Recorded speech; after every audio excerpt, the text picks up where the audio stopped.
Vertex से सामने के साइड को परपेंडिकुलर ड्रॉ करेंगे। वर्टेक्स से परपेंडिकुलर से ड्रॉ करना है, ठीक है। ये तीनों परपेंडिकुलर लाइन कंकरेंट होगा, एक ही पॉइंट पर मिलेगा, वही पॉइंट ऑर्थो सेंटर। लंब गिरा लंब केंद्र बोलते हैं, समझ गए। ट्रायंगल के वर्टेक्स से सामने के साइड पर परपेंडिकुलर ड्रॉ कीजिए, ये तीनों परपेंडिकुलर एक ही पॉइंट पर मिलेगा, that is called ortho centre. हम लोग यहाँ ऑर्थो सेंटर से तीनों वर्टेक्स का दूरी यानी कि OA, OB और OC क्या आएगा वो याद रखना है, और ऑर्थो सेंटर का तीनों साइड से दूरी यानी कि OD, OE और OF ये क्या आएगा ये याद रखना है, ठीक है। देखिए AD परपेंडिकुलर टू BC है, BE परपेंडिकुलर टू AC है, ठीक है। ये एंगल C हुआ, बोलिए ये 90, ये 90 माइनस C होगा। अब AD परपेंडिकुलर है BC पर, तो OD भी परपेंडिकुलर हुआ BC पर, तो ODB ये राइट एंगल ट्रायंगल हुआ, या फिर ODC भी राइट एंगल ट्रायंगल हुआ कि नहीं है? तो फ्रॉम राइट एंगल ट्रायंगल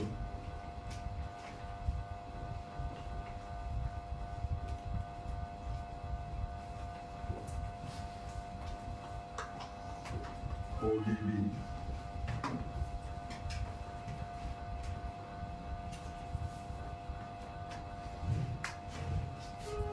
इस एंगल का टेन ले लीजिए, 1090 माइनस C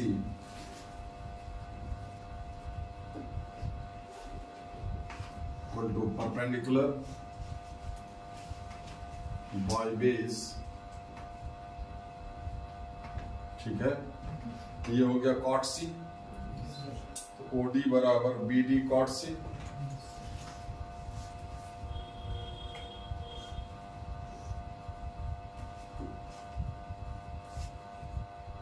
OD क्या है? OD में O ऑर्थो सेंटर है, तो OD क्या है? साइड BC से दूरी।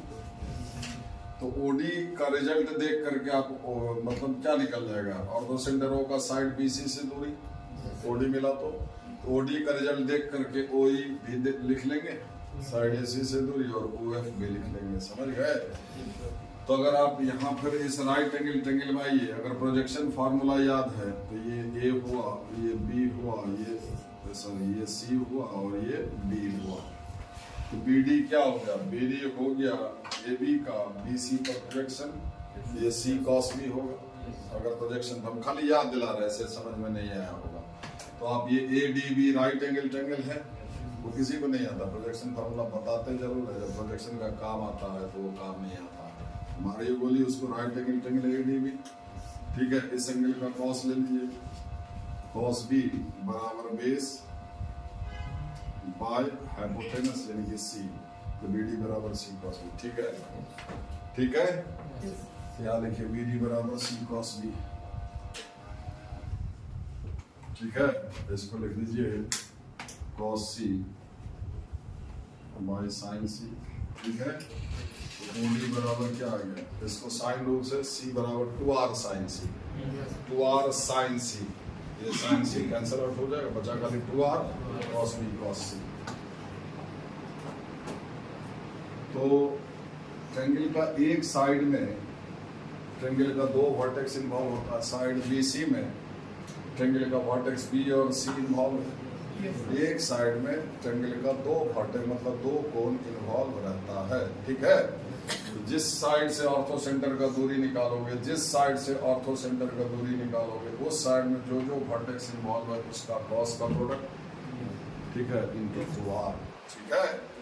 OE हो गया ऑर्थो सेंटर O का साइड AC से दूरी, AC में A और C ये दो वर्टेक्स इन्वॉल्व है, दोनों का कॉस यानी कि cos A cos C का प्रोडक्ट इनटू 2R, क्लियर। उसी तरह से OF 2R cos A cos B।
चलिए फिर से वापस इस ट्रायंगल से आइए।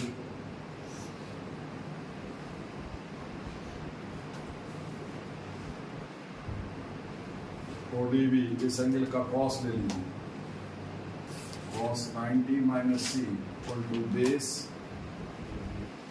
Bye hypotenuse. हाइपोटेनस ये OB है, तो ये OB क्या हो गया, ऑर्थो सेंटर O का वर्टेक्स B से दूर, ठीक है। OB देख करके OC लिख देंगे और OA लिख देंगे। cos 90 माइनस सी साइन सी है ना, OB सॉरी ठीक है BD ना, BD cos 9 base by hypotenuse, ठीक है, BD होगा, ठीक है। cos 90 minus C base by hypotenuse है ना, बेस BD, तो OB इक्वल टू कितना हो जाएगा, ये साइन सी हो गया, तो OB बराबर BD बाय साइन सी, और अभी अभी हम BD लिखे हैं, BD बराबर क्या होगा, C cos B।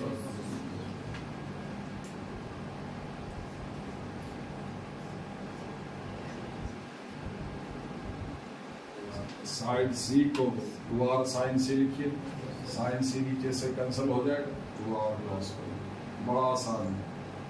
OB में O ऑर्थो सेंटर है, B ट्रायंगल का वर्टेक्स है, तो OB हो गया ऑर्थो सेंटर O का वर्टेक्स B से दूरी। जिस वर्टेक्स से आप ऑर्थो सेंटर का दूरी निकालिएगा, जिस वर्टेक्स से ऑर्थो सेंटर का दूरी निकालिएगा, उस वर्टेक्स का cos इंटू 2R, बड़ा आसान समझिए। जैसे OA क्या हो जाएगा, ऑर्थो सेंटर O का वर्टेक्स A से दूरी, इस वर्टेक्स से दूरी निकाले तो इसका cos लीजिए इंटू 2R।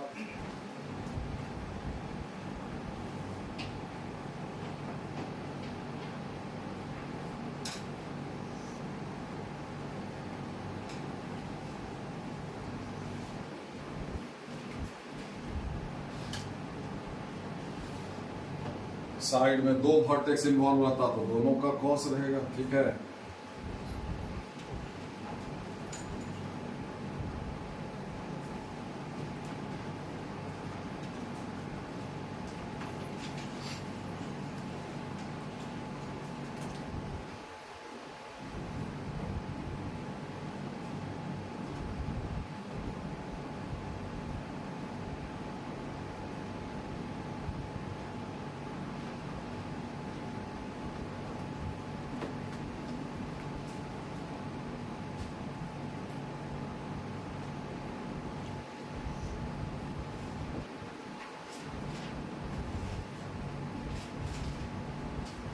हो गया। अब देखिए इसका दूसरा शकल भी है। अब ये जैसे मान लीजिए हम OA लेते हैं, 2R cos A, इसमें एंगल A है, अगर ये लेते इसमें एंगल C है, 2R के जगह पर आप चाहें तो C बाय साइन C लिख सकते हैं, B बाय साइन B लिख सकते हैं, A बाय, है ना, ठीक है। यहाँ पर चूंकि एंगल A इन्वॉल्व है तो इसको 2R को A बाय साइन A लिख दें, ठीक है। तो ये क्या हो गया, A cot A नहीं हो गया, ये दूसरा शकल, ठीक है। उसी तरह से ये क्या हो जाएगा, C cot C, ये क्या हो जाएगा, ये क्या हो जाएगा, B cot B होगा, ये B होगा, ठीक है।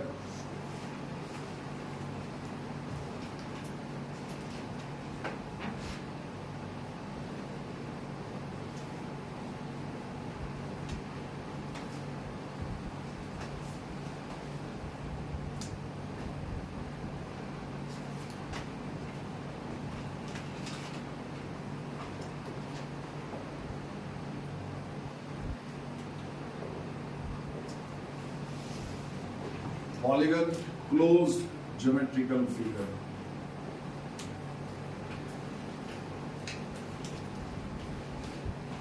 चारों तरफ से जो बंद हो उसको पॉलीगन बोलते हैं।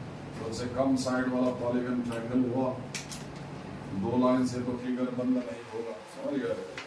ये चारों तरफ से बंद जेमेट्रिकल फिगर है ना, जैसे ट्रायंगल हो गया, क्वाड्रिलेटरल्स हो गया, पेंटागन वगैरह जितना भी, ठीक है। और पॉलीगन रेगुलर पॉलीगन कहलाता है। पॉलीगन तो पॉलीगन हुआ, रेगुलर पॉलीगन क्या हुआ, तो वैसा पॉलीगन जिसका सारा साइड का लेंथ बराबर हो और सारा इंटरनल एंगल भी बराबर हो, समझ गए। तो देखिए पॉलीगन में जितना साइड रहता है उतना ही एंगल। क्वाड्रिलेटरल में 4 साइड तो 4 एंगल होता है, समझ गए। ट्रायंगल में 3 साइड तो 3 एंगल 3 पॉइंट, ठीक है। जितना वर्टेक्स उतना ही साइड उतना ही एंगल, ठीक है। तो रेगुलर पॉलीगन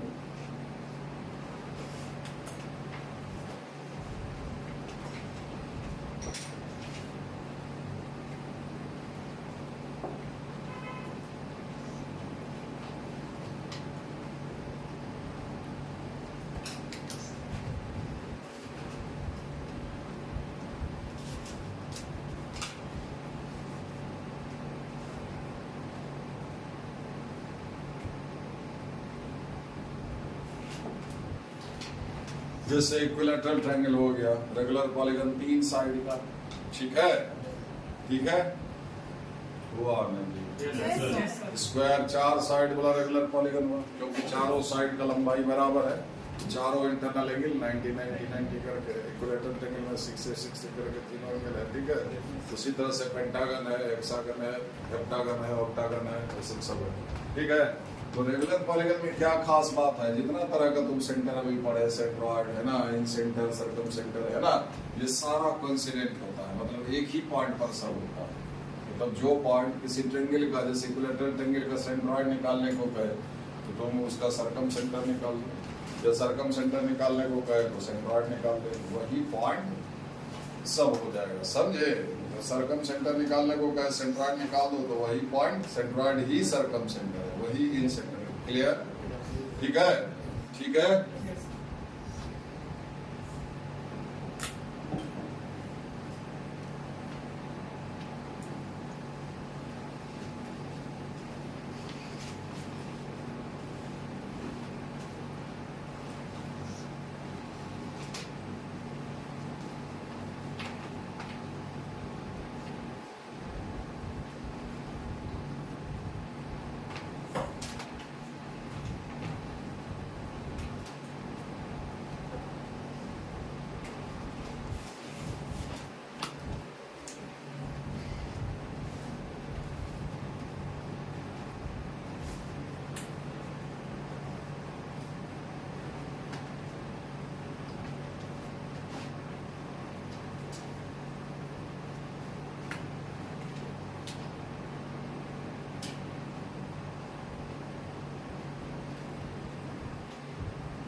देखिए ये इक्विलैटरल ट्रायंगल है, ये रेगुलर पॉलीगन हो गया ऑफ 3 साइड्स,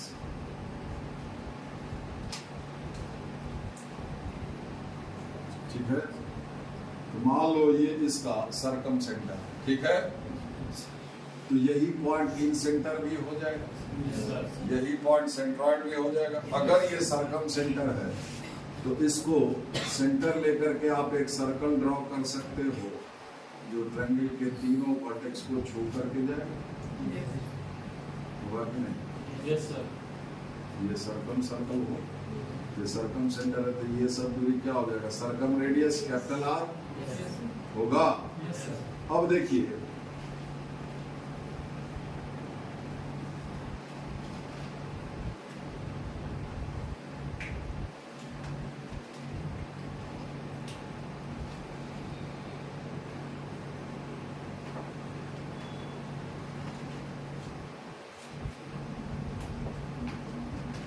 ठीक है, मान लीजिए रेगुलर पॉलीगन है, इक्विलैटरल ट्रायंगल है, ओ इसका सर्कम सेंटर है और यही सेंट्रॉइड भी है और यही इन सेंटर भी है, ठीक है। अब देखिए ये इक्विलैटरल ट्रायंगल है तो ये तीनों साइड का लंबाई बराबर होगा, ठीक है। तो लेकिन इस सर्किल का ये तीनों तो कॉर्ड हुआ, तो ये कॉर्ड हुआ, कोई भी कर्व लीजिए, उस पर कोई भी कर्व हो, उस पर कोई 2 पॉइंट लेकर, ये तो क्लोज्ड कर्व है, कोई भी कर्व लीजिए, कैसा भी कर्व लीजिए, उस पर कोई 2 पॉइंट लीजिए और ड्राइंग कीजिए, समझे, तो वो उसका एक कॉर्ड कहलाएगा, ठीक है। हम आपको बता दें ये तो स्ट्रेट लाइन है, अगर कहीं पूछ दे ऐसा, स्ट्रेट लाइन भी एक कर्व है। मैथमेटिक्स में एक टर्म है लोकस, लोकस का मीन्स हुआ पाथ, पाथ का मतलब रास्ता हिंदी, ठीक है। जो भी फिगर देखते हो आप, वो किसी न किसी पॉइंट का लोकस होता है, मतलब पॉइंट मूव कर रहा होता है, और लेकिन वो मूव करने के लिए फ्री नहीं होता, उस पर कुछ शर्त लगा रहता है, एक या फिर एक से ज्यादा शर्त लगा रहता है। ठीक है, उस शर्त को मानते हुए वो पॉइंट जिस रास्ते से जाएगा वही उस पॉइंट का लोकस है। ठीक है, और वो मूव जो उस पर शर्त लगा हुआ है, तो हर एक पॉइंट का कोऑर्डिनेट होता है, वो जगह बदल रहा है तो कोऑर्डिनेट उसका बदल रहा है, क्योंकि वो मूव कर रहा है। जो शर्त उस पर लगा हुआ है, तो मान लो ये मूविंग पॉइंट, जो पॉइंट मूव कर रहा है उसका कोऑर्डिनेट है एक्स वाई, ये घड़ी घड़ी जगह बदल रहा है शर्त के हिसाब से, समझे। ये मान लो ऐसे जा रहा है, जो भी शर्त है उस पर ये ऐसे जा रहा है, ऐसे जा रहा है, ये इसका पाथ हुआ, लोकस हुआ। इस लोकस का इक्वेशन क्या होगा, तो ये जो मूविंग पॉइंट है जिसका कोऑर्डिनेट एक्स वाई, ये यहाँ आया तो यहाँ पर कुछ और कोऑर्डिनेट है इसका, ये मूव कर गया यहाँ पर आ गया तो कुछ और कोऑर्डिनेट है, बदल रहा है। ठीक है, इन जनरल एक्स वाई ये इसको करंट कोऑर्डिनेट बोलते हैं। करंट मतलब करंटली जहां पाया जाएगा वो वही उसका कोऑर्डिनेट होगा, समझे। तो ये मूविंग पॉइंट का जो कोऑर्डिनेट है आप एक्स वाई, तो जो कंडीशन इस पर अप्लाइड है उस कंडीशन को फॉलो करते हुए, उस कंडीशन को इस पॉइंट पर अप्लाई करते हुए इसके कोऑर्डिनेट्स के बीच में जो रिलेशन आ जाएगा वही इस लोकस का इक्वेशन कहलाता है, समझे। ज्यादा नहीं पल्ले पड़ा होगा। जैसे अब आप बताते हैं सिंपल है, जैसे कोई पॉइंट ऐसा है, ठीक है, ये मूविंग पॉइंट ये मूव कर रहा है, इसका कोऑर्डिनेट एक्स वाई है, इस पर शर्त ये है कि इसको मूव करना ऐसे किसका किसी फिक्स्ड पॉइंट से, एक पॉइंट है जो फिक्स कर दिए, मतलब वो हिले डुलेगा नहीं, जो चीज निश्चित है उसका कुछ कोऑर्डिनेट होगा। मान लो इसका कोऑर्डिनेट है ना ए एच के, ये फिक्स्ड पॉइंट है, इस पर ये मूव कर रहा है, लेकिन ये इसको कैसे मूव करना है कि जब भी इसका इस पॉइंट से दूरी नापे तो हमें से बराबर है, समझे। अगर अभी ये दूरी 10 है, ये जहां भी जाए तो ए से दूरी नापे तो 10 ही आए, समझे। मान लो थोड़ी देर के लिए दूरी ए है, तो ये यहाँ तो नहीं जाएगा, तब ये क्या होगा, यहाँ आएगा, तो ये दूरी है ना, ऐसे करके मूव करेगा कि नहीं। ऐसा है कि ये डिस्टेंस हमें से ए मेंटेन रहे, मतलब ये आपको लग रहा है कि नहीं ऐसे हाथ पर मूव करेगा, बोलिए, समझे। इसका ये लोकस हुआ। तो इस लोकस का अब ये डे टू डे लाइफ में ऐसा चीज देखते हैं तो मैथमेटिशियन लोग सब लोकस का नाम दे दिया है, जिससे आप डे टू डे लाइफ में जो आपको दिखाई देता है, जिससे हमें से सारे का नाम नहीं दिया गया, जस्ट कि आपके पास सारे आदमी का फोन नंबर नहीं है, कुछ खास का है, कुछ खास का यथा पता जानते हैं। उसी तरह से जो आपसे हमेशा मिल रहे हैं, हमेशा बातचीत होती है, उसी का फोन नंबर वगैरह है आपका, ठीक है। तो जो शेप आप डे टू डे लाइफ गोल चीज देखते हो, अंडाकार देखते हो, सीधा चीज देखते हो लाइन है ना, वो सब का मैथमेटिशियन लोग नाम दिए हुए। जैसे ये सर्कल हुआ, सर्कुलर पाथ है, इसको सर्कल बोला जा रहा है इसलिए बोल रहे हैं। अंडाकार पाथ जो है, अंडा देखते हो, एलिप्स है, एलिप्टिकल पाथ हो, ठीक है। इस पर कुछ ऐसा शर्त होता कि ये ऐसे मूव करता, एलिप्टिकल पाथ हो जाता, समझे। अब इस लोकस का इक्वेशन होगा तो हम क्या बोले, इस पॉइंट जो मूविंग पॉइंट है उसका कोऑर्डिनेट है एक्स वाई, जो शर्त इस पर लगा हुआ है इस पॉइंट पर, उस शर्त को मानते हुए, उस शर्त को अप्लाई करते हुए इस पॉइंट पर, है ना, ठीक है। इसके कोऑर्डिनेट के बीच में एक्स और वाई के बीच में जो रिलेशन आ जाएगा वही इस लोकस का इक्वेशन है, ठीक है। इस पर शर्त क्या है, ए पी बराबर ए, यही है ना जी, ए से पी का दूरी, पी है moving point, a fix point है, ये पी जहां भी जाए ये दूरी ए ही है, यही ना शर्त है इस पर, बस हो गया। स्क्वायर कर दीजिए, डिस्टेंस फार्मूला अगर आता है, दो पॉइंट के बीच का दूरी, दोनों का कोऑर्डिनेट मालूम होना चाहिए, एक्स कोऑर्डिनेट का डिफरेंस का स्क्वायर, जो वाई कोऑर्डिनेट का डिफरेंस का स्क्वायर हो, ये एपी हो जाएगा, तब एपी स्क्वायर कर दिए, स्क्वायर रूट हट जाएगा, यही इस लोकस का व्यूज। सर्कल दिखाई दे रहा फोटो में, this is a circle with centre at H के एंड रेडियस ए।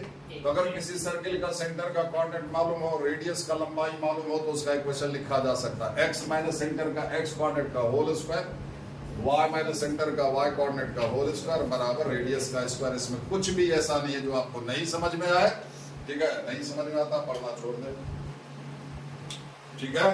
वही अगर एच के को हम ऑरिजिन कर दे, 0 0 कर दे, तो क्या हो जाएगा, सिंपलेस्ट फॉर्म आ जाएगा, X square plus Y square बराबर ए स्क्वायर।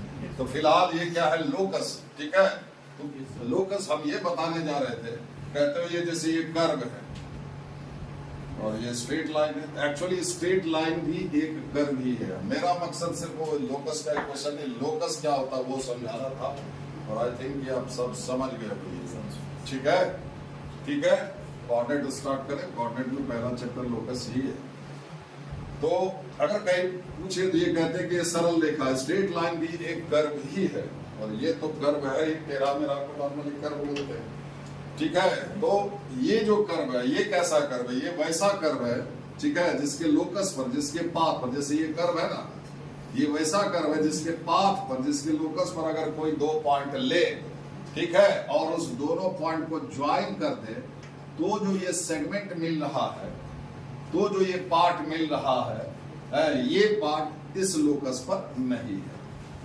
ठीक, ये वैसा, ये जो कर्व है वैसा कर्व है जिसके पाथ पर अगर कोई दो पॉइंट लेकर के उसको ज्वाइन किया जाए, तो वो जो टुकड़ा आया वो टुकड़ा ओरिजिनल पाथ पर नहीं। और स्ट्रेट लाइन वैसा लोकस है, वैसा कर्व है जिसके लोकस पर अगर कोई दो पॉइंट लेकर के ज्वाइन किया जाए, ये सेगमेंट भी उसी लोकस पर हो। समझे?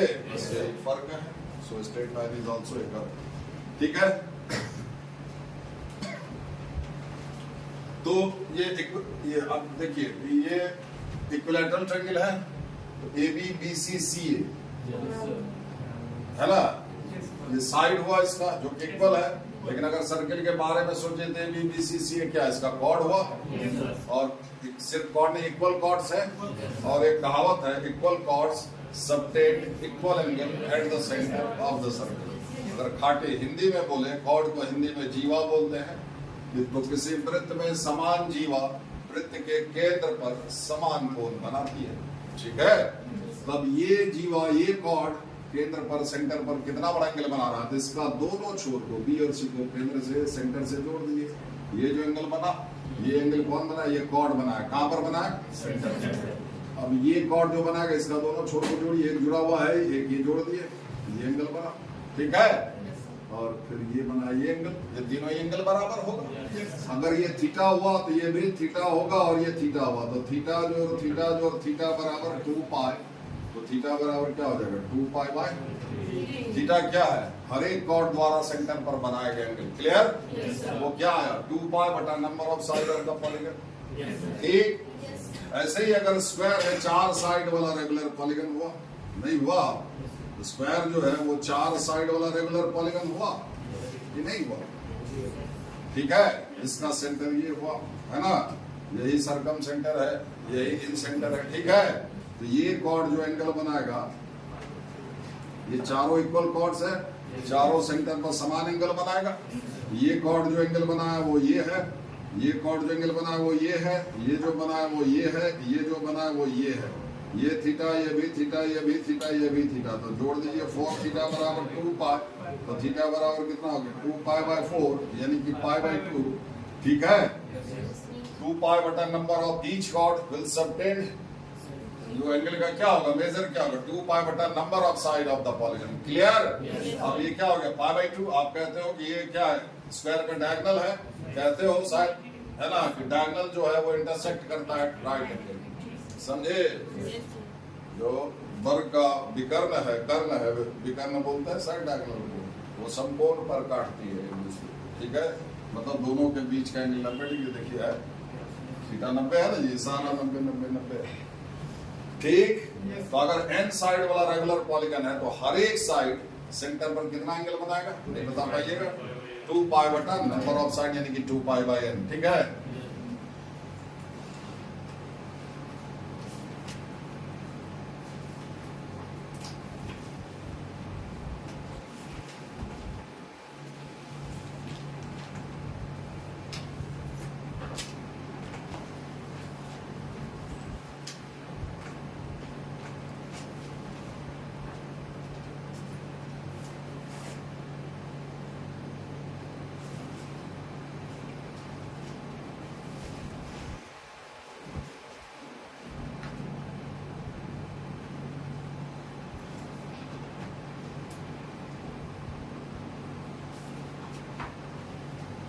सेंटर से मेरा मतलब सरकम सेंटर या सेंटर जो भी है। ठीक है, If n equal to number of sides of a regular polygon, then each side will subtend the angle 2 pi by n. अगर वो पॉलीगन इक्विलैटरल ट्रायंगल है तो n की जगह पर 3 रखिएगा, अगर वो पॉलीगन स्क्वायर है तो 4 रखिएगा, पेंटागन है तो 5 रखिएगा, हेक्सागन है तो 6 रखिएगा, हेप्टागन है तो 7 रखिएगा, ऑक्टागन है तो 8 रखिएगा। ठीक है।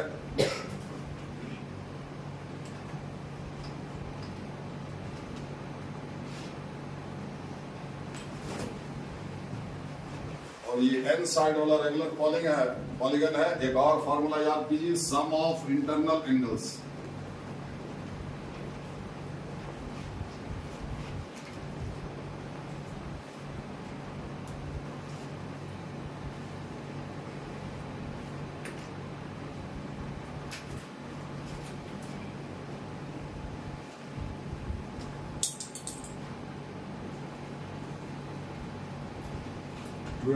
-4 into 90। ठीक है। जितना भी इंटरनल एंगल है अंदर का, ये सारे कोण का जो यही हुआ इंटरनल एंगल, एक साइड एक्सटेंड कर दिया तो वो एक्सटर्नल एंगल हुआ। क्लियर? तो अगर n साइड वाला रेगुलर पॉलीगन है तो उसके सारे है ना, n साइड है तो n इंटरनल एंगल्स होगा। 4 साइड वाला ये रेगुलर पॉलीगन है तो 4 इंटरनल एंगल्स है। 3 साइड वाला रेगुलर पॉलीगन है तो 3 इंटरनल एंगल्स है। सारे इंटरनल एंगल्स का जोड़ इस फार्मूला से निकलेगा। ठीक है। इक्विलैटरल एंगल में तीनों एंगल का जोड़ कितना? 180 n 3 डालिए, 6 - 4 2, 90 दूना 180, इसमें 90 90 90, 9 चौका 36। यहाँ पर n की जगह पर क्या डालिए? 4 साइड वाला रेगुलर पॉलीगन है, n कितना डालिएगा? 4, 4 दूना 8, 8 - 4 4 4, 9 चौका 36। ठीक है। ठीक है। और हर एक इंटरनल एंगल कितना होगा? हर एक। ठीक है। ईच इंटरनल एंगल n से नंबर ऑफ साइड से, क्योंकि सारा साइड बराबर एंगल बनाता है, साइड का संख्या से भागा दे दीजिए।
n साइड वाला एक रेगुलर पॉलीगन लेते हैं। रेगुलर पॉलीगन है तो सारा साइड का लंबाई सेम होगा। ये मान लेते हैं लेंथ ऑफ ईच साइड।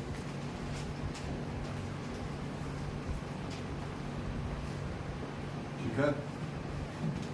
सारा साइड का लंबाई बराबर होगा, इसलिए साइड का लंबाई a लिए तो सारा साइड का लंबाई a हो जाएगा। n क्या है? Number of sides. ठीक है। जितना साइड उतना ही वर्टेक्स होगा, मतलब उतना ही एंगल होगा। ठीक है।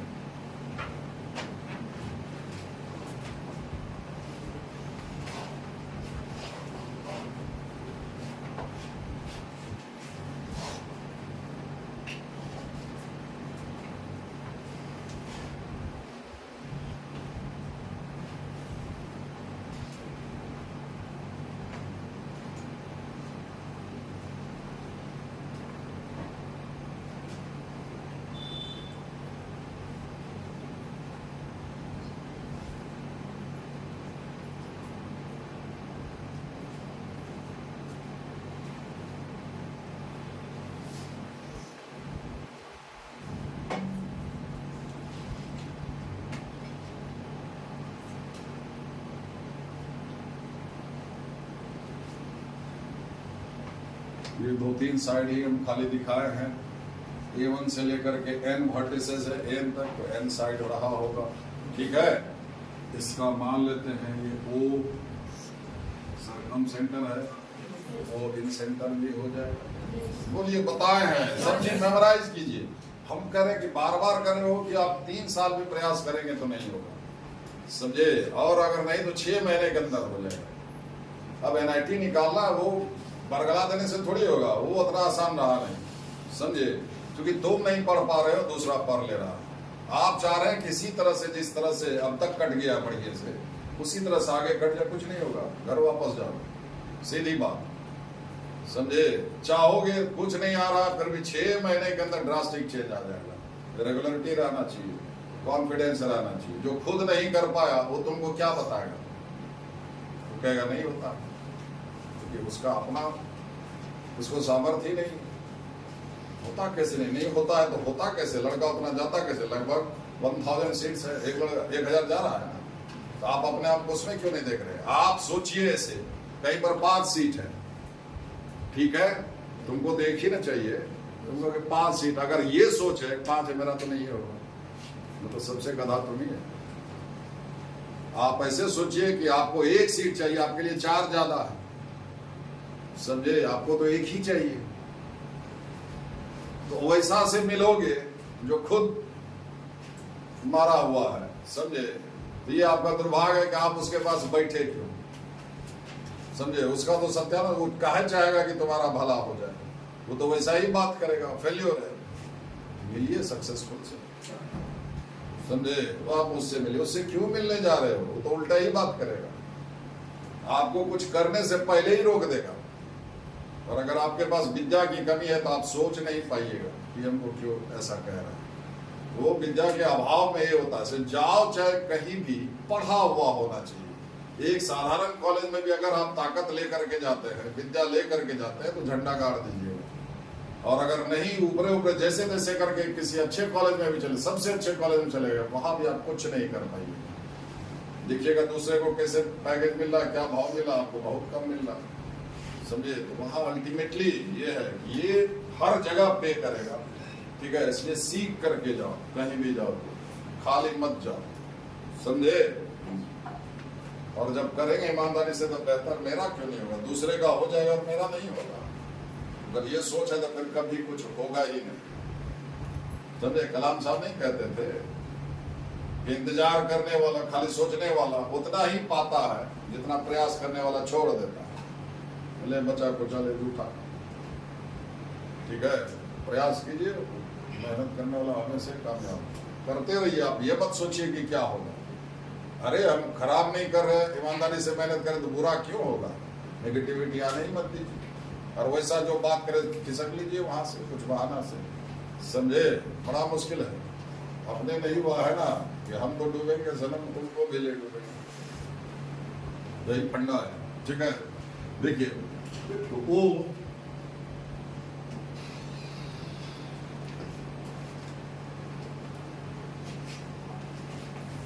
O is the circumcenter,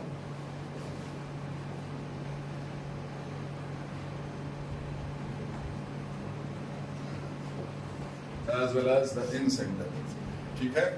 अब अगर O circumcenter है तो इसको सेंटर लेकर के आप एक सर्कल खींच सकते हो जो कि पॉलीगन के सारे वर्टेक्स को छू करके जाएगा। बोलिए हाँ। और अगर यही वो इन सेंटर है तो इसको सेंटर लेकर के आप एक सर्कल ड्रॉ कर सकते हो जो पॉलीगन के सारे साइड को छू करके जाएगा। बोलिए इन सर्कल, है ना। तो आप देखिएगा कि ऑर्थो सर्कम सेंटर से पॉलीगन के वर्टिसेस का दूरी सर्कम रेडियस, एंगल में याद कीजिए। सेंटर से वर्टेक्स का दूरी, हाँ ना जी, बराबर। सर्कम सर्कल ड्रॉ किए ना, ये क्या हुआ, ये अगर सेंटर है तो यही दूरी ना कैपिटल आर सर्कम रेडियस, ठीक है। तो सर्कम सेंटर से पॉलीगन के वर्टेक्स का दूरी बड़ा वाला, और अगर ये इन सर्कल आप ड्रॉ किए थे तो इन सेंटर ये हो गया, तो इन सेंटर से साइड का दूरी छोटा वाला, ठीक है। अगर ये इन सेंटर है तो ये हो जाएगा छोटा वाला आर, क्योंकि ये साइड सब जो क्या हो जाएगा, टेंजेंट हो जाएगा, ठीक है, ठीक है।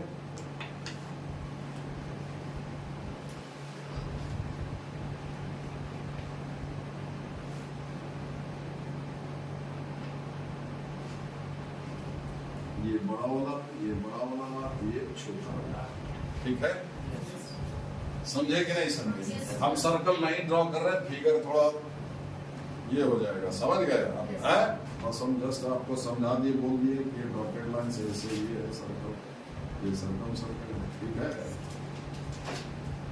और ये इन सर्कल, ठीक है।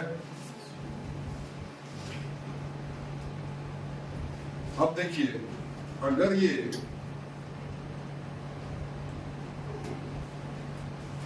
तीन साइड वाला रेगुलर पॉलीगन है, यानी कि ये इक्विलैटरल ट्रायंगल है, समझे? ठीक है, ए बी सी, ठीक है। तो ये सारा एंगल जो होगा वो कितना होगा? ये इंटरनल एंगल ये कितना होगा? 2π/3, बोले 2π/, नंबर है ना। ईच इंटरनल एंगल बोले तो उस फार्मूला से 2n - 4 × 90 डिग्री पाई है, क्लियर? और ये सारा, ठीक है, उस हिसाब से, ठीक है। अब देखिए कि सबसे पहले अगर ये सर्कम सेंटर है O, तो देखिए ये तीनों ट्रायंगल को देखिए, अंदर में जो तीन ट्रायंगल बना है ना, ये तीनों ट्रायंगल हर तरह से समान है। देखिए ये साइड सब आपस में समान है, ये सब क्या हुआ? बड़ा वाला, बोलिए, ये सब है ना, ये सब आपस में समान है, बोलिए। ये तीनों ट्रायंगल हर तरह से समान है, हर तरह से बराबर है, क्लियर? ये समझ में आया कि नहीं? तो अगर इस ट्रायंगल का एरिया निकालने का हो तो किसी एक ट्रायंगल का एरिया निकाले, जैसे ट्रायंगल OAB का एरिया निकाले, है ना, ठीक है, और इसको 3 से मल्टीप्लाई कर दे तो एरिया ऑफ ट्रायंगल ABC हो जाएगा। तो 3 साइड वाला रेगुलर पॉलीगन था, तो 3 ऐसा समान ट्रायंगल आपको मिला, क्लियर? ये n साइड वाला रेगुलर पॉलीगन है, तो ऐसा n इक्वल ट्रायंगल्स आएगा। स्क्वायर में क्या था? 4 समान ट्रायंगल मिला, देखिए नहीं था 1 2 3 4, ठीक है, ठीक है, होगा कि नहीं? तो ऐसा O1 A1 A2 टाइप आपको n इक्वल ट्रायंगल्स मिलेगा। अगर इस पॉलीगन का एरिया निकालना चाहे तो इस ट्रायंगल का एरिया निकाल करके n से मल्टीप्लाई कर देंगे तो पॉलीगन का एरिया आ जाएगा, बोलिए। इस स्क्वायर का एरिया निकालना है तो किसी एक ट्रायंगल का एरिया निकालिए, उसको 4 से मल्टीप्लाई कर दीजिए, ठीक है, ठीक है, चलिए। और ये एंगल कितना होगा? A1 O A2 कितना हो जाएगा, बता सकते हैं? सोचते रहिए, हम लिख देते हैं क्योंकि हम समझा चुके, अभी तुरंत नहीं बोले, है ना। इक्वल कॉन्सेप्ट है ना, हर एक साइड जो सेंटर पर एंगल बनाएगा वो 2π/, number of side. Equilateral triangle ले लिए, स्क्वायर लेकर के समझा, अब यहाँ लिख रहे हैं, भाड़ में जाओ, नहीं समझ में आता, ठीक है। अब ये दोनों ट्रायंगल को देखिए, मान लीजिए इसको हम कुछ नाम देते हैं OA, ठीक है, तो ये क्या हो जाएगा? OA1 OA2, ये 2 ट्रायंगल है, दोनों ट्रायंगल हर तरह से समान है, देखिए कंपेयर कीजिए, ये और ये बराबर, ठीक है। अब ये जो है सेंटर से, अब इस सर्किल का बाहर वाले सर्किल का ये सेंटर हुआ, सर्कम सर्किल का, और उसका ये कॉर्ड हो गया। सेंटर से जाने वाला लाइन कॉर्ड का क्या होता है? परपेंडिकुलर बाइसेक्टर, समझे? तो ये जितना है उतना ही ये भी है, तो ये भुजा बराबर ये भुजा, ठीक है, ये इसके बराबर, ये इसके बराबर, and this side is common. I think S side congruency पढ़ा होगा, दोनों ट्रायंगल हर तरह से समान हुआ, तो ये दोनों एंगल भी सारा चीज तक कॉरेस्पॉन्डिंग बराबर हो जाएगा, ये एंगल इसके बराबर हो जाएगा, ये एंगल इसके बराबर होगा, ठीक है। ये पूरा एंगल है 2π/n, तो ये और ये आधा आधा हो जाएगा, ठीक है। तो एंगल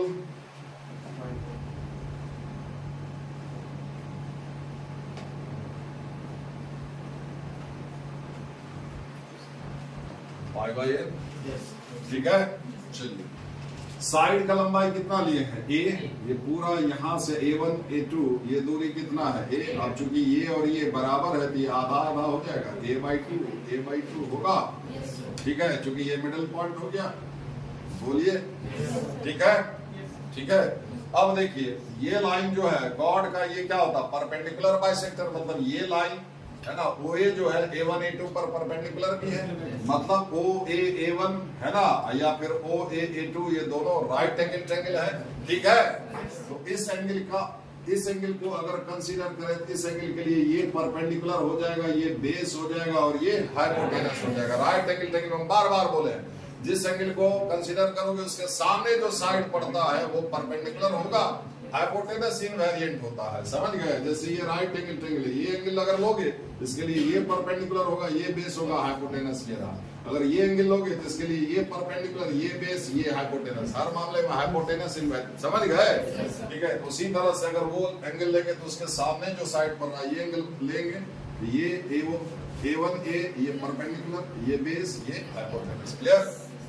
तो देखिए जो रिजल्ट आएगा अभी कभी उसको याद करते चले जाइएगा।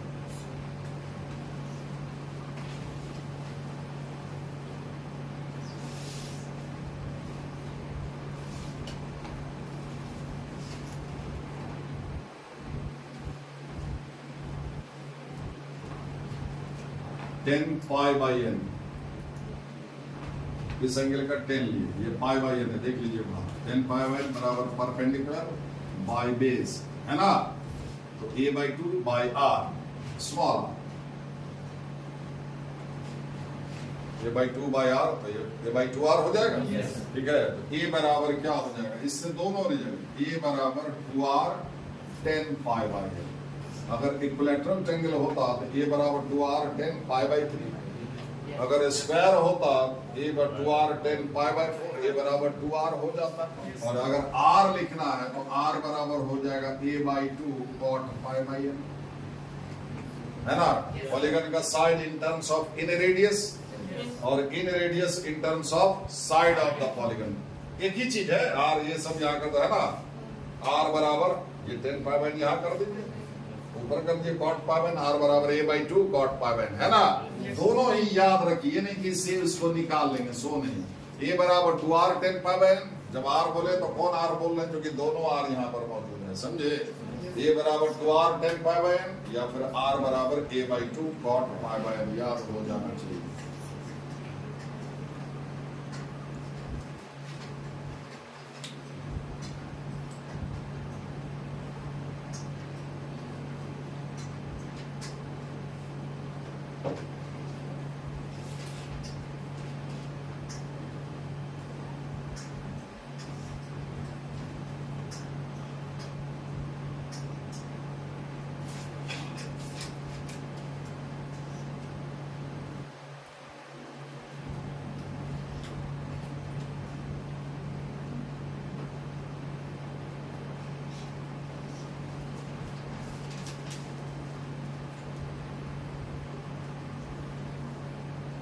हो गया।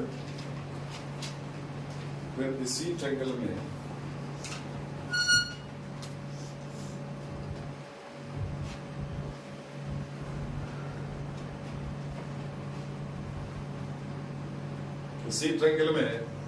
है ना, इस एंगल का साइन लीजिए, तो साइन पाई बाई एन,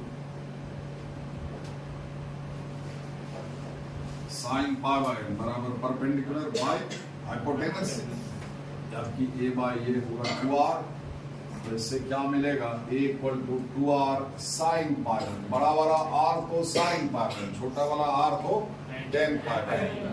और अगर ये बड़ा वाला R निकालना चाहे तो हो जाएगा A/2 cosec pi by.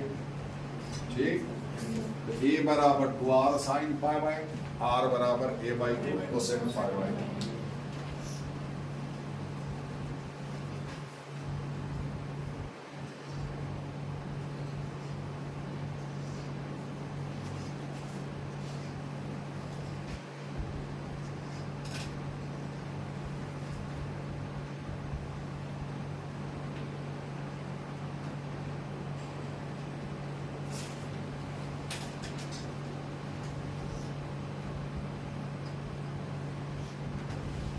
A1 हो गया।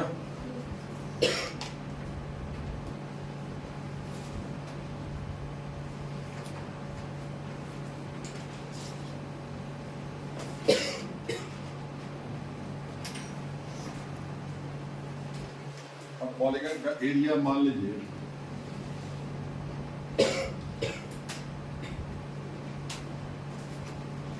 एरिया ऑफ द पॉलीगन, ठीक है? तो पॉलीगन के ये जो एन साइड वाला पॉलीगन है उसका एरिया को डेल्टा से डिनोट किए। ठीक, अब करते लिए ये क्या हो जाएगा, इस ट्रायंगल का एरिया को n से मल्टीप्लाई करेंगे, समझा चुके हैं। ठीक है, n into area of triangle A1 A2। ठीक है, और ट्रायंगल A1 और A2 का एरिया होगा half base A1 A2, small a लिखेंगे, I2 हाइट, क्या स्मॉल है।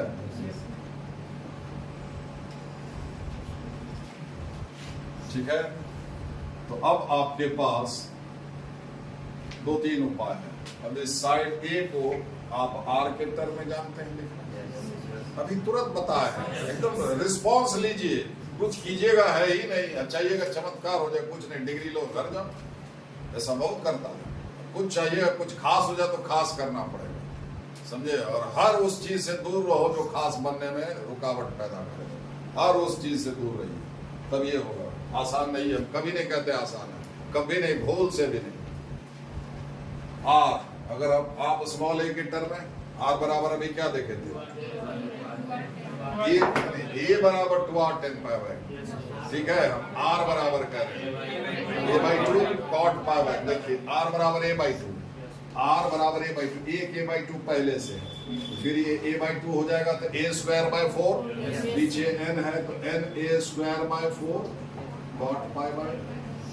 ये पॉलीगन का एरिया हो गया इन टर्म्स ऑफ साइड, साइड का लंबाई के टर्म। अब बताइए कि स्क्वायर का area in terms of side, side अगर दिया हो, पॉलीगन का साइड का लंबाई दिया हो तो ये फार्मूला यूज करेंगे, नहीं है।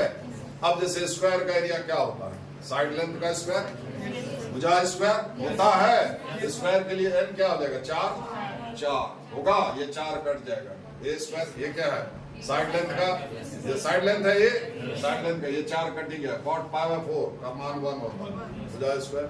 इक्विलैटरल ट्रायंगल का एरिया बहुत को नहीं भी पता होगा, √3/4 इंटू साइड का n3 डालिएगा, cot π/3 हो जाएगा 1/√3, यहाँ पर 3 a²/4 cot π/3, 10π/3 √3 cot π/3 1/√3, इसको लिखो √3 इंटू √3, तो एक √3 कट जाएगा, √3/4 इंटू साइड स्क्वायर। सारे पॉलीगन का एरिया इस फार्मूला से निकल जाएगा।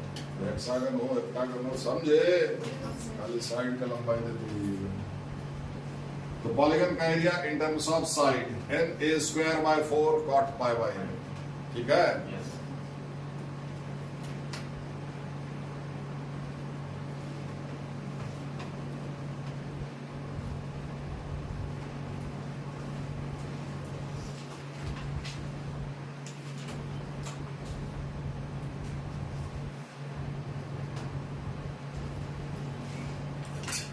अब a को r के टर्म में, छोटा r के टर्म में, छोटा वाला r के टर्म में लिखिए, a बराबर 2r10π/, 2r r² हो जाएगा 2r², ये 2 कट जाएगा, nr² 10π/, वाह π/2।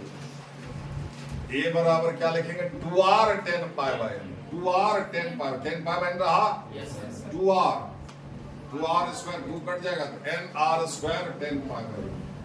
ये पॉलीगन का area in terms of in radius, अगर पॉलीगन का इन रेडियस मालूम हो तो इस फार्मूला को जाए, ये फार्मूला इस्तेमाल करेंगे। ठीक है,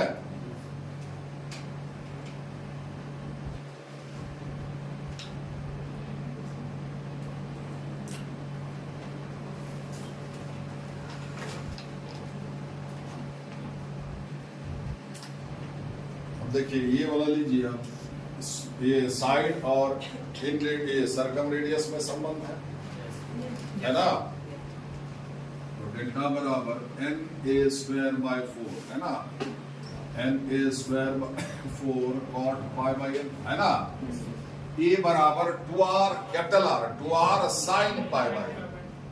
ठीक, a बराबर 2r sin π/n, ये याद हो जाना चाहिए तुरंत के तुरंत, समझे। तो a² है तो 4r² sin² π/n होगा, 4r², तो ये 4 तो कट जाएगा। ठीक है, nr² sin² π/n, क्लियर होगा। नहीं है तो यहाँ डाल लीजिएगा, एक ही जगह पर डाल करके सॉल्व कर लीजिएगा। ये cot पाई बाय n है, उसको लिखिए cos pi by n by sin pi by n। Clear? एक sin pi by n cut जाएगा तो डेल्टा बराबर n r square sin pi by n into cos pi by n। समझा? अगर आप चाहें तो sin theta into cos theta है, आप चाहें तो 2 से मल्टीप्लाई कर ले तो 2 से डिवाइड करना होगा। 2 sin pi by n into cos pi by n, 2 sin theta into cos theta तो sin 2 थीटा। तो बेहतर होगा सारा पाई बाय n में ही रहने दीजिए। ये सब पाई बाय n करके है ना, तो इसको भी मतलब जिस एंगल का साइन उसी का कॉस भी, n r square sine pi by n into cos pi by n। सकल का है बिगाड़िएगा तो इसमें 2 पाई बाय n आ गया, बाकी सब में पाई बाय n है। सिमेट्री रहने दीजिए।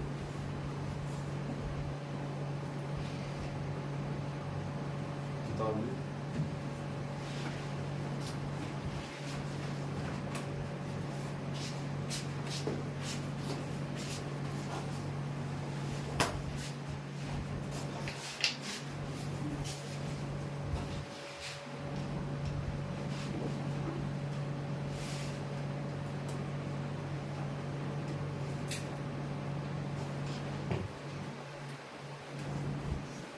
इसका फिली है नया सब तो नहीं फेंके, कुछ फेंके सर जी ठीक मानी लो। हाँ सर जी ठीक है सर जी।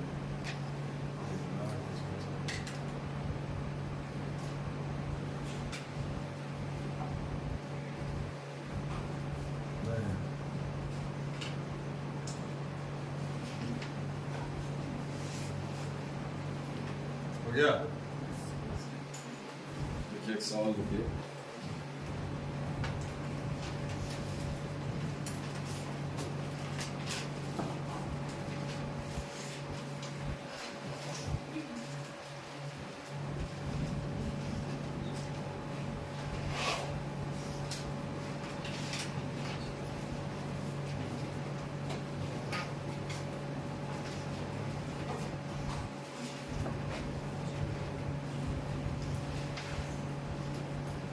क्वेश्चन है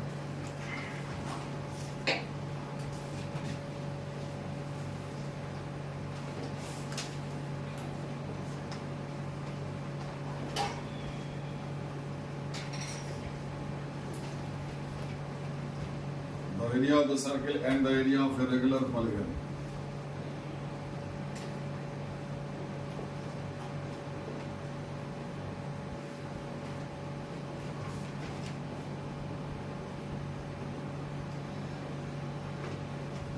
Area of a regular polygon of n sides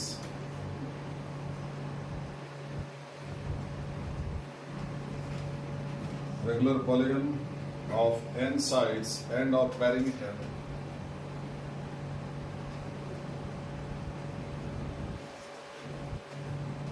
equal to that of the circle.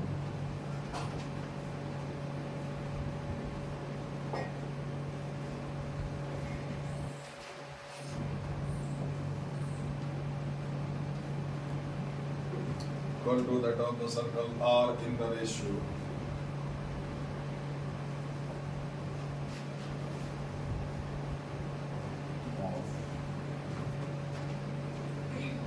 पहला ऑप्शन है 10 पाई by n is 2 pi by n। दूसरा ऑप्शन है cos पाई बाय n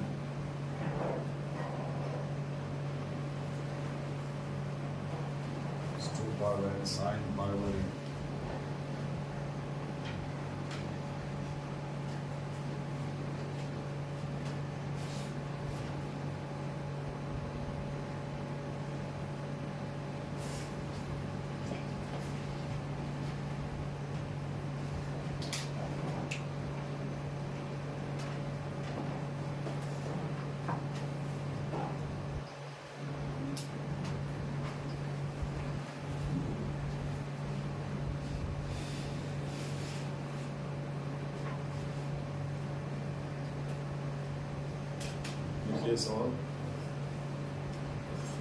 सवाल पढ़िए, मेरे जी समझ में आना चाहिए।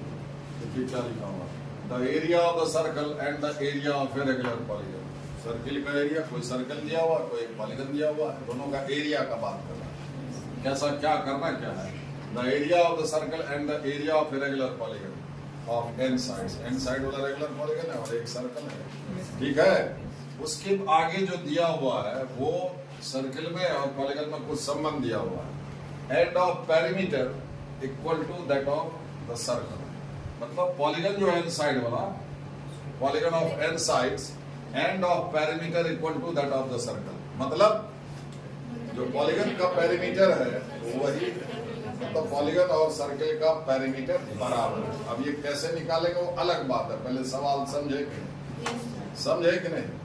पॉलीगन साइड वाला रेगुलर पॉलीगन है, ठीक है, और एक सर्कल है, कहता है पॉलीगन का जो पेरीमीटर है equal to that of the circle, circle के पेरीमीटर के बराबर है।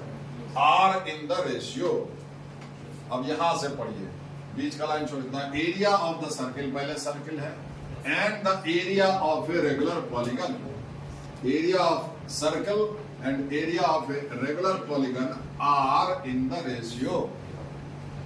कुछ समझे? बीच में तो दोनों में कनेक्शन दिया हुआ है, समझे? सर्कल एरिया, सर्कल का एरिया और पॉलीगन का area are in the ratio, circle का एरिया और पॉलीगन का एरिया का अनुपात क्या है, समझे? आपको ये फाइंड आउट करना है, area of circle divided by area of polygon.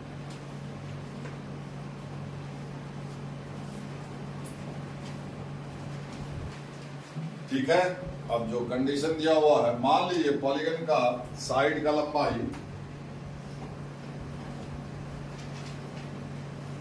Length of side, क्योंकि पेरीमीटर निकालेंगे, पेरीमीटर टोटल लेंथ होता है, ठीक है, तो साइड का लंबाई लेना ही पड़ेगा। और सर्किल का एरिया लिखना है तो एरिया लिखने के लिए रेडियस का जरूरत पड़ता है, समझ गए? तो रेडियस अगर आप नॉर्मली छोटा आर ले लेते हैं, ठीक है, छोटा आर बड़ा आर में से कोई लेंगे तो कंफ्यूजन हो जाएगा कि ये वाला इन रेडियस और सर्कम रेडियस वाला में ये कौन सा है, समझे? इसलिए कुछ ले लीजिए, एक्स वाई जेड कुछ भी ले लीजिए, है ना।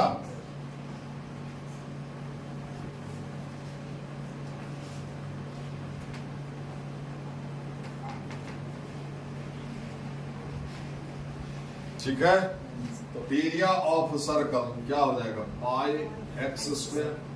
अब रहा area of polygon. Area of polygon के लिए 3 फार्मूला है आपके पास, आपको तो नहीं याद हुआ होगा, हम 3 फिर से रिपीट कर देते हैं। साइड के टर्म में एन ए स्क्वायर, है ना, फिर है इन रेडियस के टर्म में n r square tan pi by n, ठीक है, और सर्कम रेडियस के टर्म में n r square sine pi by n into cos pi. एक साइड के टर्म में, एक इन रेडियस के टर्म में, और एक मतलब एक छोटा स्मॉल ए के टर्म में जो कि साइड है पॉलीगन का, एक स्मॉल आर के टर्म में और एक कैपिटल आर के टर्म में। क्लियर? अब सवाल है कि इस तीनों में से कौन सा यहाँ यूज कर ले, समझे, कि तो परेशानी ना हो। तो वो देखिए दिया क्या है, पॉलीगन का सर्किल का जो है पेरीमीटर और पॉलीगन का पेरीमीटर बराबर है। तो पॉलीगन का पेरीमीटर क्या होता है, सारे साइड का लंबाई का जो किसी भी ज्योमेट्रिकल फिगर का पेरीमीटर का अर्थ होता है टोटल लेंथ। सर्कल का पेरीमीटर निकालते हो, इसको यहाँ काट दीजिए, सीधा करके नाप लीजिए, वही वह पेरीमीटर जो मैथमेटिकली किसके बराबर आता है, 2 पाई आर, ठीक है। हम बताए थे थीटा बराबर एल बाई आर। अगर एल है ना, एल अगर पेरीमीटर हो जाएगा, एल बराबर आर थीटा होता है ना जी, तो थीटा 2 पाई हो जाएगा, तो एल की जगह पर पेरीमीटर हो जाएगा। देखिएगा पहला लेक्चर में वो सब समझाया हुआ है, ठीक है, कैसे निकलता है, ठीक है। ये हो गया। और इसका साइड का लंबाई ए है, तो पॉलीगन का पेरीमीटर क्या हो जाएगा, ए ए ए एन बार जोड़ाएगा, एन ए। इक्विलैटरल ट्रायंगल का क्या होगा पेरीमीटर, तीनों साइड का लंबाई मान लो x x x है तो 3x होगा, नहीं है। स्क्वायर का क्या होगा, 4 इंटू लेंथ, ठीक है ना। ये क्या हो जाएगा, एन ए, ये आपको दिया हुआ एन ए बराबर 2 पाई आर, आर हम लोग x लिए। यहाँ क्या देख रहे हो, x यहाँ है ऊपर में, ठीक, और a मतलब पॉलीगन का साइड और सर्किल के रेडियस में संबंध है। क्लियर? एरिया के लिए 3 फार्मूला, एक साइड वाला, एक आर वाला, 2 ठो आर वाला। क्लियर? तो कौन सा यूज करना चाहिए, सिंपल लॉजिक है, साइड वाला, चूंकि साइड इसमें इन्वॉल्व है कि नहीं, तो क्या हो जाएगा NA² by 4 cot pi by. तो ऑप्शन में देखो 10 वगैरह सब है, cot भी है, तो ठीक है, तो ये 4 तो ऊपर चला जाएगा, बोलिए ये 4 ऊपर जाएगा, 4 पाई बाई n, ये x² बाय a², इसको x बाय a का स्क्वायर लिख दो, एक साथ होगा। और ये cot पाई बाई n को चाहो तो ऊपर कर देते, सब गुना में ही आ जाए, क्लियर। तो 10 पाई बाई n हो जाएगा, होगा। यहां से निकालिए x बाय a बराबर क्या हो जाएगा n बाई 2 पाई, होगा। n by 2 pi equal to x by a, तो x by a 4 pi by n, x by a का स्क्वायर है, तो n² बाय 4 पाई स्क्वायर होगा 10 पाई बाई n। एक तो आपका 4 से 4 कटेगा, एक n कटेगा, एक पाई कटेगा, तो ऊपर एक n बन जाएगा, नीचे एक पाई बन जाएगा। ये क्या हो जाएगा n बाई पाई, ठीक है। आप ऊपर नीचे n से डिवाइड कर दीजिए, यहां भी n से डिवाइड किए तो 1 हो जाएगा, और यहां भी n से डिवाइड कर दीजिए, क्लियर। कर सकते हैं ना, तो क्या दिखाई देगा 10 pi by n by pi by n होगा। अरे यहाँ n से डिवाइड किया, यहाँ n से डिवाइड किया, ये रहा, ये कट गया, 1 हो गया। 10 पाई बाई n बटा पाई बाई n हुआ कि नहीं, समझ रहे हैं। इसी को आप क्या लिखिएगा 10 pi by n is two pi by n।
हो गया।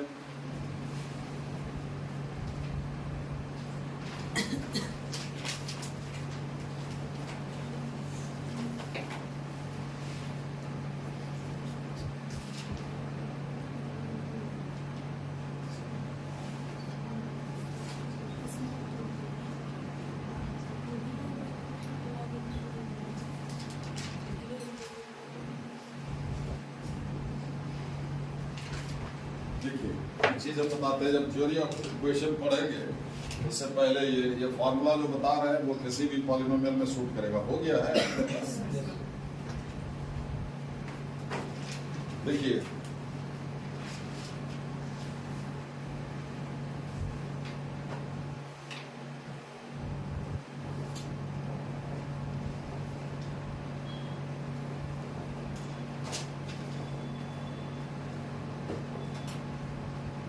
नॉन नेगेटिव इंटीजर जो कि नेगेटिव ना हो, मतलब 0 हो या फिर 0 से बड़ा, मतलब होल नंबर को, समझ गए। ठीक है, नॉन नेगेटिव का अर्थ समझाए थे, पॉजिटिव का अर्थ समझाए थे, नॉन पॉजिटिव का अर्थ समझाए थे, और नेगेटिव का भी अर्थ समझाए थे। क्या समझे, तब की बात है कि नहीं। गया गया याद है, चलिए देख लीजिए। वही चीज है जो आप बिल्कुल ही पहली बार सुन रहे हैं, तो आपका धर्म बनता है कि उसको उसी समय अपना लिया। छोड़ दीजिएगा दूसरा लपक लेगा, आप इंतजार ही करते रहे, दूसरा लपक लिया, समझे। करते ना, फिर कलाम साहब का डायलॉग है, इंतजार करने वाला उतना ही पाता है जितना प्रयास करने वाला छोड़ देता है। तो उसका बचा कुछ आप लेके समझ करिए, और सिर्फ कोसते रहते हैं, अपने आप को तो कोस नहीं पाओगे, तो थोड़ा बहुत कोसोगे, दूसरे को कोसोगे, समय को कोसोगे, किस्मत को, समझे।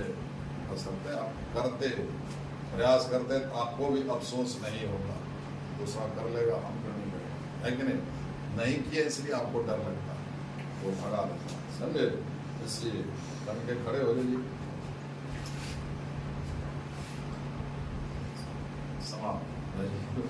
तो देखिए n से तो a0 x है,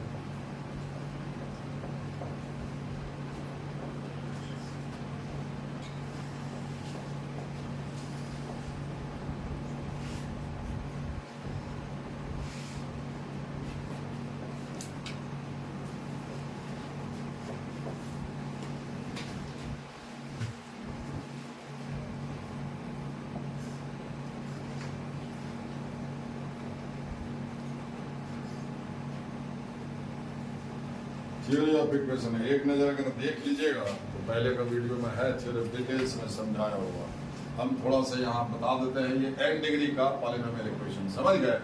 देखिए जितना डिग्री का है यहाँ पर क्या होना चाहिए, पॉलिनोमियल तब कहलाएगा जब ये जो वेरिएबल देख रहे हो उसका कहीं पर रूट एक्सट्रैक्शन ना हो, मतलब वेरिएबल का पावर कहीं पर भी नेगेटिव इंटीजर या फिर पॉजिटिव नेगेटिव फ्रैक्शन नहीं होना चाहिए। जो हो वो क्या हो, नॉन नेगेटिव इंटीजर हो, मतलब वेरिएबल का पावर 0 हो, 1 हो, 2 हो, 3 हो, -2 नहीं हो, 2/3 नहीं हो, तब वो पॉलिनोमियल कहलाएगा ही नहीं, समझे? अभी ये पॉलिनोमियल चूंकि हम n के बारे में लिख चुके हैं वो क्या है, ठीक है, नॉन नेगेटिव इंटीजर। n मान लो जितना भी लोगे वो घटते घटते एक एक घटते घटते घटते यहाँ पर क्या x का पावर 0, अब उसके आगे थोड़ी घटे, अब नेगेटिव हो जाता, समझे? तो हर एक टर्म का अपना अपना हम लिखे a0 is not equal to 0। अगर ये a0 0 या a0 a1 a2 ये सब क्या है, कोएफिशिएंट्स है, समझ गए? जो कि रियल या फिर कॉम्प्लेक्स कोई भी नंबर हो सकता है, लेकिन फिर जब इसका रूट्स x का वेरिएबल का वो वैल्यू जो कि इसको आइडेंटिकली सेटिस्फाई कर दे, यानी कि 0 के बराबर कर दे, उसको रूट्स बोलते हैं, या फिर सॉल्यूशन ऑफ द इक्वेशन बोलते हैं, या फिर जीरो ऑफ द इक्वेशन बोलते हैं, समझ गए? जब इस पॉलिनोमियल के रूट्स और इसके कोएफिशिएंट यानी कि a0 a1 a2 a3 के बीच में रिलेशन एस्टैब्लिश करेंगे, तब लिखेंगे कि a0 a1 a2 a3 when these are real. अभी ये रियल कॉम्प्लेक्स को, जैसे अगर आप ये क्वाड्रेटिक लिख रहे हैं ax square plus bx, this is polynomial of degree 2, समझे? तो अब यहाँ a b c के जगह पर रियल नंबर या फिर कॉम्प्लेक्स नंबर i वाला कुछ भी हो सकता है, लेकिन जब इसका रूट्स यानी कि x का वैल्यू, इसमें x का पावर n है, इसमें x का पावर n है, ये इसको मत देखिए तो कब 2 4 5 जो भी होगा, समझिए? इसमें x का पावर n है, ये n डिग्री का पॉलिनोमियल हो, n डिग्री वाला टर्म हुआ, इसमें n-1 है, ये n-1 डिग्री का टर्म हुआ, ये n-2 डिग्री का टर्म हुआ, होते होते क्या हुआ, ये 1 डिग्री का टर्म हुआ, ये 0 डिग्री का टर्म हुआ, समझ गए? 0 डिग्री टर्म मतलब कांस्टेंट टर्म, समझ गए? x का पावर वहां पर 0 है, ठीक है? तो सबसे बड़ा डिग्री वाला टर्म यही है। तो किसी भी पॉलिनोमियल में हर एक टर्म का अपना अपना डिग्री होता है और पॉलिनोमियल का भी डिग्री होता है, समझे बात को? हम क्या बोले, इंडिविजुअली हर एक टर्म का डिग्री होता है, वो हम समझा चुके। इसमें जो भी पावर देख रहे हो x का, वो उतना डिग्री वाला ये टर्म है, चाहे उसके पीछे आगे पीछे गुना भागा में जो लिखा रहे उससे नहीं मतलब है। जो वेरिएबल का पावर है, इंटीग्रल पावर, वो देखिए कितना लिखा हुआ, उतना डिग्री का वो टर्म हुआ, समझ गए? तो अभी ये दिख रहा है कि हाईएस्ट डिग्री टर्म है, इसका डिग्री है बाकी n से कम है, तो जो हाईएस्ट डिग्री वाला टर्म का डिग्री है यानी कि है, वही इस इक्वेशन का भी डिग्री होगा, समझ गए? जैसे क्वाड्रेटिक में लिखते हैं कि पॉलिनोमियल इक्वेशन ऑफ डिग्री 2, समझे? ये 2 डिग्री का टर्म है, ये 1 डिग्री का टर्म है, ये 0 डिग्री टर्म है। जो हाईएस्ट डिग्री टर्म है वो 2 डिग्री का, इसलिए इस इक्वेशन का भी डिग्री हो जाएगा 2, समझे? समझे नहीं समझे? ठीक है? तो अब है क्या कि a0 हम सिर्फ लिखे हैं, 0 नहीं होना चाहिए। अब ये n डिग्री का अगर हम कहें कि इसे polynomial equation of degree n है ना, ऑफ डिग्री n, तो अगर a0 a1 a2 की जगह पर कोई भी रियल नंबर मतलब होगा, समझ गए? ये तो कोएफिशिएंट्स है, तो वो 0 भी तो हो सकता है। तो अगर ये 0 भी तो नंबर है, ये अगर 0 हो गया तो टर्म वैनिश कर जाएगा, दिखेगा ही नहीं, तो ये n डिग्री का रहेगा पॉलिनोमियल, ठीक है? बाकी सब 0 हो जाएगा, ठीक है?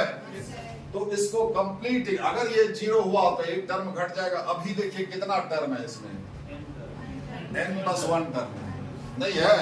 x का पावर n से लेकर के x का पावर 0 तक कई बार समझा है। 0 से लेकर के n तक n+1 नंबर हुआ, 1 से लेकर के n तक n नंबर हुआ, 1 नंबर ये भी 0, n+1 टर्म हुआ। ठीक है, इसको कंप्लीट इक्वेशन कहते हैं। n डिग्री के बाद n-1 डिग्री वाला टर्म हो, फिर n-2 डिग्री, इस तरह से होते होते 0 तक जाए, 0 डिग्री टर्म तक। ठीक, तो इसको कंप्लीट इक्वेशन बोलते हैं, समझा। और अगर जैसे ये कंप्लीट है, क्वाड्रेटिक है, 2 डिग्री का पॉलिनोमियल है, तो कंप्लीट इक्वेशन में कितना टर्म होना चाहिए? 3 डिग्री से एक ज्यादा उसमें टर्म होगा। क्लियर? और ये भी क्वाड्रेटिक है लेकिन ये इनकम्प्लीट है। क्लियर? ठीक है, खाली a 0 नहीं होना चाहिए x² में टर्म, तब ये 2 डिग्री का पॉलिनोमियल रह ही नहीं जाएगा। क्लियर? बाकी कोएफिशिएंट 0 हो सकता है, तो ये कंप्लीट है। 2 डिग्री का पॉलिनोमियल है, जितना डिग्री का इक्वेशन, कंप्लीट इक्वेशन में डिग्री से एक ज्यादा नंबर ऑफ टर्म्स होगा। समझ गए? ठीक है, ये इनकम्प्लीट है। 2 डिग्री का तो है ये पॉलिनोमियल, लेकिन इसमें 2 ही टर्म है, एक मिसिंग है, ये इनकम्प्लीट है। इनकम्प्लीट को आप कंप्लीट बना सकते हैं। जो टर्म मिसिंग है उसको 0 कोएफिशिएंट के साथ, x वाला टर्म मिसिंग है 1 डिग्री वाला, उसको 0 कोएफिशिएंट के साथ इंट्रोड्यूस कर दीजिए, अब ये कंप्लीट हो जाएगा। ठीक है, देख लीजिए, बड़े अच्छे से समझाया हुआ है, समझा? हाँ, बड़ा अच्छा समझाया हुआ।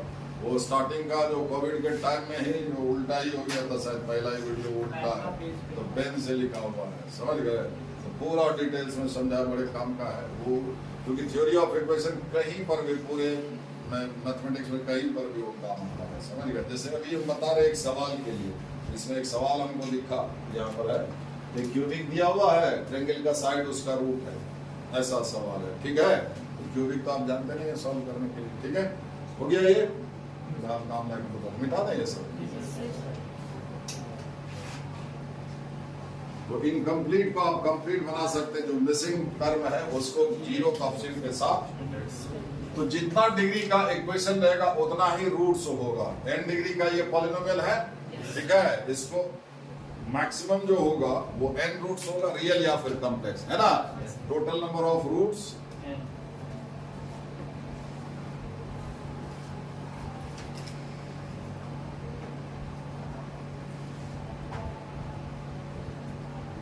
रियल कॉम्प्लेक्स मिलाकर के डिग्री ऑफ इक्वेशन के बराबर ही रूट्स का संख्या होगा। मतलब n वैल्यू मिलेगा ऐसा x का जो कि इसको राइट हैंड साइड यानी 0 के बराबर करेगा, है ना। उसी को सोल्यूशन या फिर रूट्स या फिर 0 ऑफ द इक्वेशन बोलते हैं। 0 ऑफ द इक्वेशन जो राइट हैंड साइड क्योंकि 0 रखते हैं इक्वेशन में, जो उसको 0 के बराबर कर दे। ठीक है, 0 ऑफ द इक्वेशन। ठीक है, अब है क्या,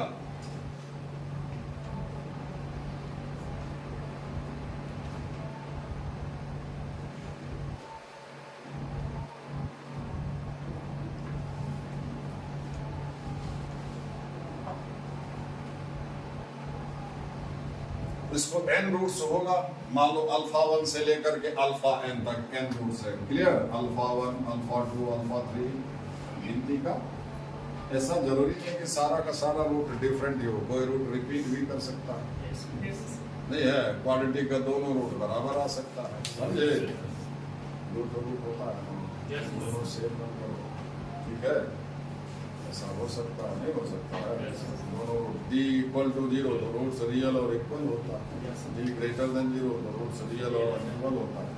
ठीक है, तो अगर कोएफिशिएंट सारा ये रियल है, देन हम लिखते हैं जैसे s k, ये k जो है, s stands for sum, s for sum, है ना। सम मतलब जो, यहाँ सफिक्स बदलिएगा 1, 2, 3 ऐसे करके बदलिएगा। तो अगर जैसे कि हम 2 दिए, तो ये हुआ sum of product of roots taken 2 roots at a time, doublet का सम। ये n को रूट्स है, इससे जितना डबलेट बनेगा, डबलेट मतलब दो का प्रोडक्ट, अल्फा 1 अल्फा 2 एक डबलेट हुआ, अल्फा 1 इंटू अल्फा 3 दूसरा डबलेट, अल्फा 2 अल्फा 3। ठीक है, ये n रूट से जितना डबलेट बनेगा वो बनेगा nc2। ठीक है, तो ये फार्मूला याद रखिएगा, sk -1 का power k coefficient of k + 1 term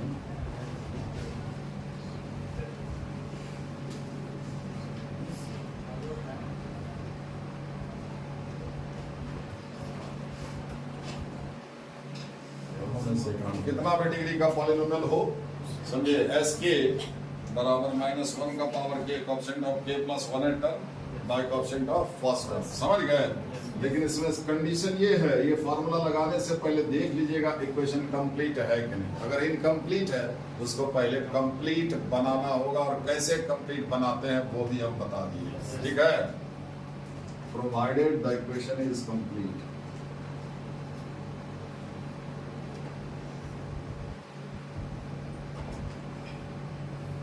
ठीक है, अगर कंप्लीट है तो ठीक, अगर कंप्लीट नहीं है तो पहले उसको कंप्लीट बना लीजिए, फिर ये फॉर्मूला लगाइए।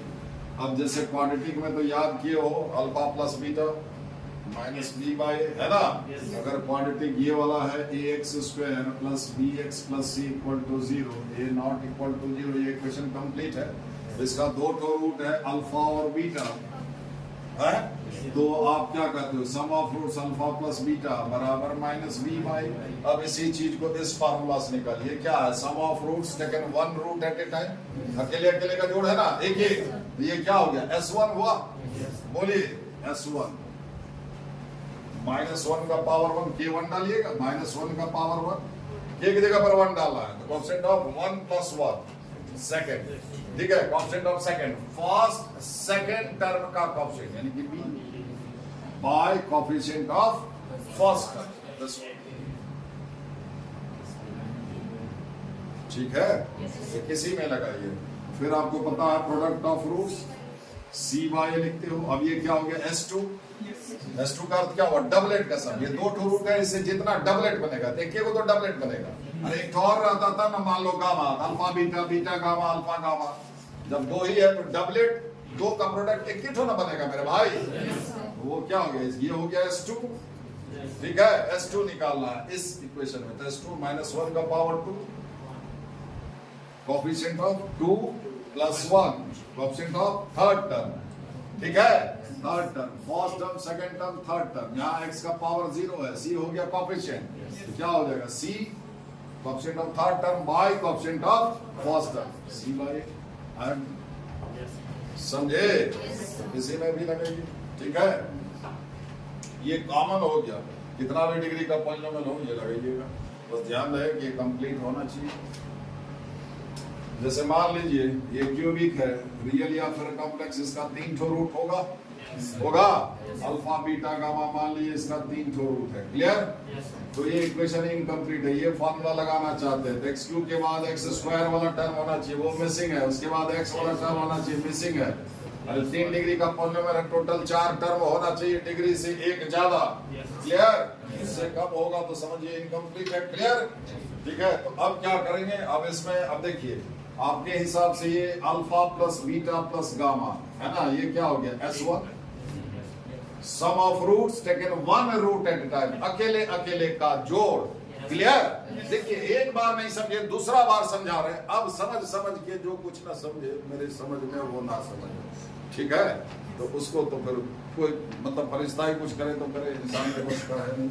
ठीक है, तो क्या हो जाएगा, -1 का पावर 1,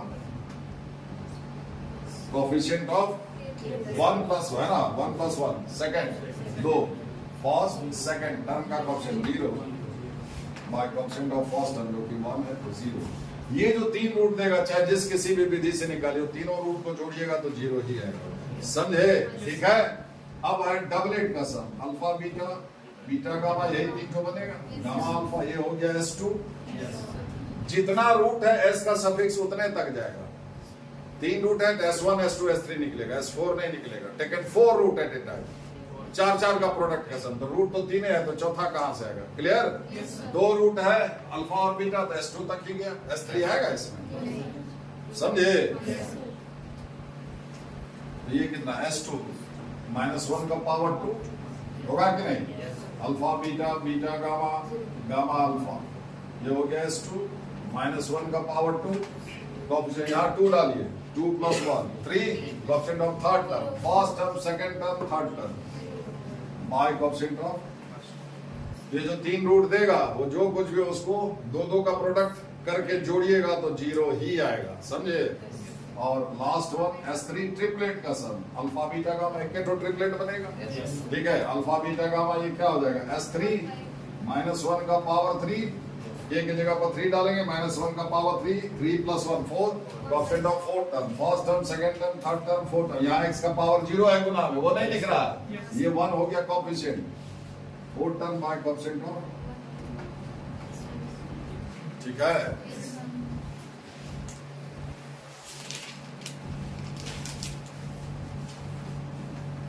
बता दे सब।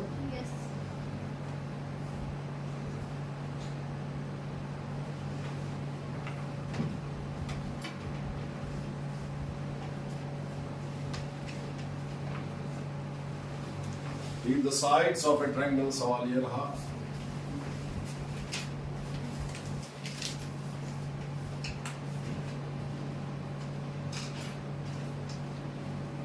Leave the sides of a triangle are the roots of the equation.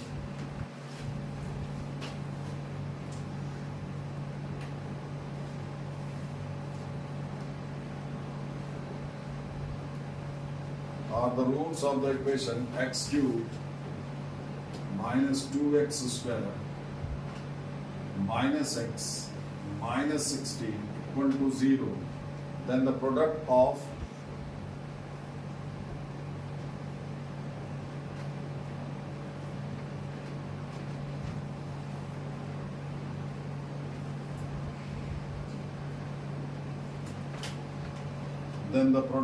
the in radius and the circumradius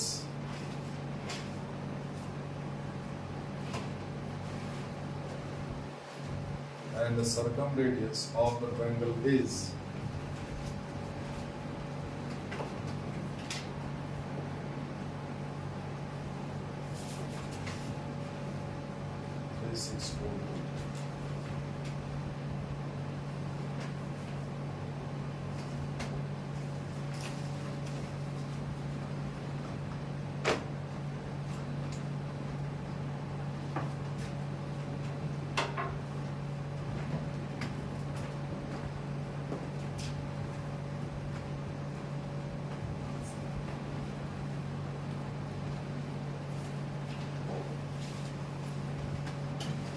ये क्यूबिक दिया हुआ है और ये क्यूबिक कंप्लीट है। देखिए कंप्लीट है कि नहीं, 3 डिग्री का पॉलिनोमियल है, चार टर्म होना चाहिए, 1 2 3 4, 3 डिग्री वाला टर्म के बाद 2 डिग्री वाला, फिर 1 डिग्री वाला, फिर 0 डिग्री, कंप्लीट है। क्या कहता है, if the sides of a triangle are the roots, ये ट्रायंगल है, मान लीजिए ABC, इसका जो साइड्स है यानी कि कौन A B और C, इसका रूट्स है, ठीक है, 3 तो रूट होगा, ABC रूट्स हुआ, ऐसा सवाल कहता है। तो तब कहता है कि इस ट्रायंगल का इन रेडियस और सर्कम रेडियस का प्रोडक्ट निकालिए, इन radius small r, circum radius capital R, ये कहता है निकालने को। जबकि दिया क्या हुआ है कि इस क्यूबिक का, इस पॉलिनोमियल का ट्रायंगल का साइड जो है वो रूट है, ठीक। तो S1 A + B + C, बोलिए, ये हुआ S1। अब लिख रहे हैं -1 का power 1,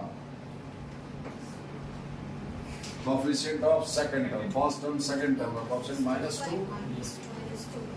by coefficient of first term 1 2।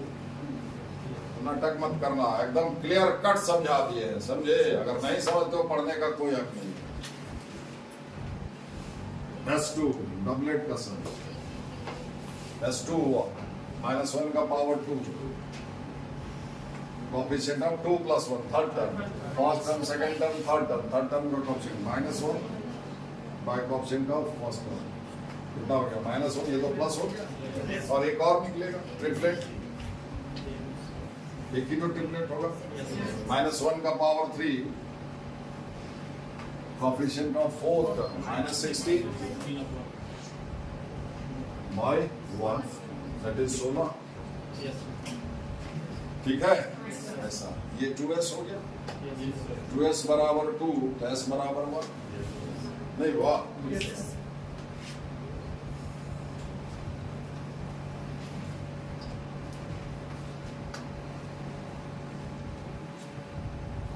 बताइए इसका जवाब कैसे लिखें?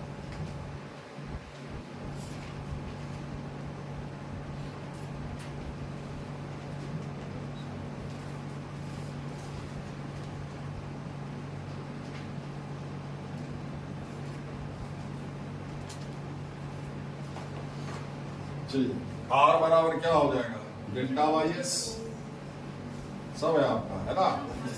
और एक डेल्टा बराबर a b c by 4R, R बराबर a b c by 4 delta, बोलिए हाँ होगा। तो यहाँ पर क्या हो जाएगा, R a b c by 4 delta, कुछ नहीं है सवाल, ठीक। डेल्टा कैंसल आउट हुआ, ठीक है। ए बी सी आपको मिला ही है 16, है ना, डेल्टा कैंसल आउट हुआ, होगा ना जी। और ए बी सी आपको 16 है, 4s को 2 into 2s, this is 2s, this is 2s, अरे 2s होता है ना, a plus b plus c लिखो या फिर 2s लिखो। तो 4s है 2 into 2s, 2s की जगह पर क्या लिखेंगे, 2।